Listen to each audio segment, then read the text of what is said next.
ఏది నోటికి ఏమొస్తే అది మాట్లాడి నేను ఎవరికి భయపడను, నేను పెద్ద హీరోయిన్ని, ఏంటమ్మా అది?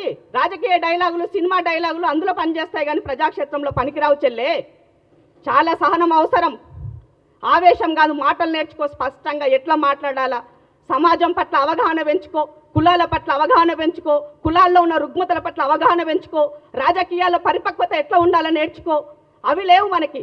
ఎంతసేపు అమ్మ పేరు చెప్పుకోవాలా, రేవంత్ రెడ్డి గారిని తిట్టాలా, అమ్మ పేరు చెప్పుకోవాలా, రేవంత్ రెడ్డి కుటుంబ సభ్యులను తిట్టాలా. ఇది అమ్మ మన కల్చర్. కష్టం వస్తే బీసీ కార్డు వాడాలా. ఎస్, మా అక్కకు కష్టం వస్తే బీసీ బిడ్డలకు అండం ఉంటాం, మాట్లాడతాం. కానీ ఇట్లా కాదు కదా బహిరంగంగా 4 గోళ్ల మధ్య. పోనీ ముఖ్యమంత్రి ఇల్లు తెలియదా నీకు? ముఖ్యమంత్రి గారు అపాయింట్మెంట్ ఇవ్వట్లేదా? మీరు సరిగా ఉంటే నువ్వు సరిగా నువ్వు మాట్లాడితే ఇవ్వనన్నారా మీకు? అవన్నీ వదిలేసి బహిరంగంగా రచ్చకెక్కి రచ్చ చేస్తున్నావు. బీఆర్ఎస్ బీజేపీలు వెకిలి నవ్వులు నవ్వుకుంటున్నారు. ఇదా నువ్వు చేసిందేంటి చెప్పు? కాంగ్రెస్ పార్టీకి మీరు నువ్వు చేసిందేంటి? పార్టీ నీకేం చేయలేదు, నువ్వేం చేసినావు పార్టీకి చెప్పు నాకు. ప్రభుత్వం తరఫున నువ్వేం చేసినావు చెప్పు నాకు.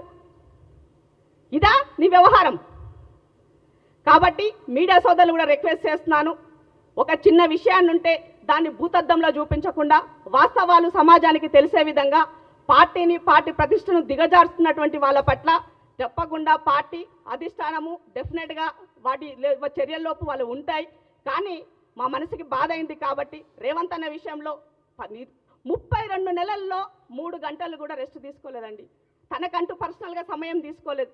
అనునిత్యం ఏం చేయాలి, సోషల్ ఇంజనీరింగ్ ఎట్లా చేయాలి, బీసీలకు ఏం చేయాలి, ఎస్సీలకు ఏం చేయాలి, ఎస్టీలకు ఏం చేయాలి, విద్యార్థులకు ఏం చేయాలి, తను తాపత్రయపడుతూ నిత్యం అనుదినం పనిచేస్తున్నటువంటి వ్యక్తిని పొద్దున్న లేస్తే బీఆర్ఎస్లో సంకల చేరినట్టుగా నీ యొక్క స్టేట్మెంట్లు వస్తే ఏమనాలా సుష్మమ్మ?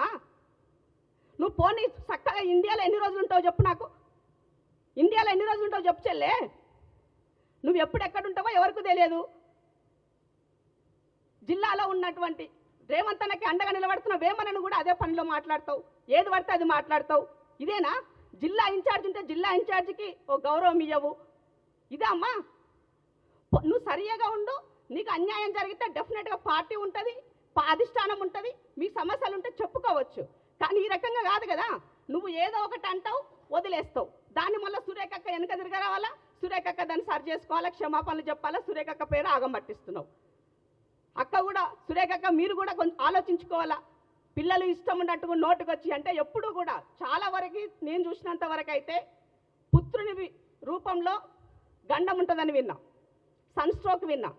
ఈ రాష్ట్రంలో మొన్న చూసిన ఒక కేంద్ర మంత్రికి కొడుకు రూపైన సన్ స్ట్రోక్ ఏమైందో, ఇవాళ మా అక్కకి మా కొండ సురేఖకి పుత్రిక రూపైన స్ట్రోక్ మొదలైందని చెప్పాల్సిన అవసరం ఉంది.